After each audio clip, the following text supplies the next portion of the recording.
50 പൈസയുടെ പേരിൽ കൊലപാതകം നടത്തിയിട്ടുള്ള നാടാണ് നമ്മുടേത്. നയാ പൈസയുടെ വിട്ടുവീഴ്ച ചെയ്യാത്തവരുണ്ട്.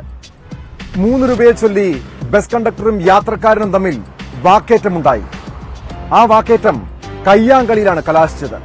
പരിക്കേറ്റ ബസ് കണ്ടക്ടറെ ആശുപത്രിയിൽ പ്രവേശിപ്പിച്ചു.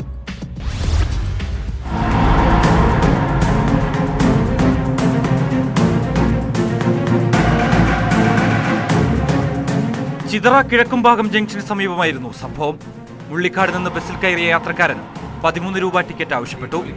3 രൂപ ചില്ലറയുണ്ടോ എന്ന് ചോദിച്ച കണ്ടക്ടറോട് യാത്രക്കാരൻ തട്ടിക്കയറുകയും അസഭ്യം വിളിക്കുകയും ചെയ്തു എന്നാണ് പരാതി. തുടർന്ന് മൂക്കിലിടിക്കുകയും കൈപിടിച്ച് കമ്പിയിലടിക്കുകയും ചെയ്തു. ലത്തീഫ് എന്ന് പറയുന്ന ഒരാൾ 13 രൂപ ടിക്കറ്റ് എടുക്കി. ചില്ലറ 3 രൂപ ചോദിച്ച പക്ഷം എൻ്റെ ഇല്ലായിരുന്നു. അപ്പോൾ 3 രൂപ അദ്ദേഹത്തിൻ്റെ അടുത്ത് ചോദിച്ചപ്പോൾ ഇല്ല, KSRTC ആണെങ്കിൽ ചില്ലറ കൊടുക്കുകയും പ്രൈവറ്റിലുള്ളവരാണെങ്കിൽ കൊടുക്കത്തില്ല എന്ന് പറയുകയും ചെയ്യുമായിരുന്നു. അതിൽ 3 രൂപ ഉണ്ടെങ്കിൽ ഞാൻ 10 രൂപ തിരിച്ചു കൊടുക്കാമെന്ന് പറഞ്ഞപ്പോൾ ആൾ പ്രകോപനപ്പെടുകയും ഇപ്പോൾ തന്നെ ബാലൻസ് വേണമെന്ന് പറയുകയും ചെയ്തായിരുന്നു. അതിനെ ചൊല്ലി അദ്ദേഹം ചീത്ത വിളിക്കില്ലെന്ന് പറഞ്ഞ് മുന്നോട്ട് തന്നെ മൂക്കിലിടിക്കുകയും കൈ പിടിച്ച് സീറ്റിൻ്റെ കമ്പിയിലിടിക്കുകയും ചെയ്തു.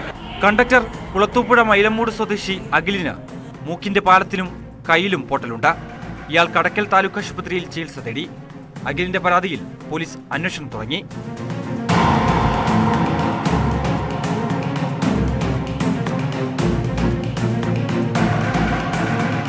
ന്യൂസ് 18 കൊട്ടാരക്കര.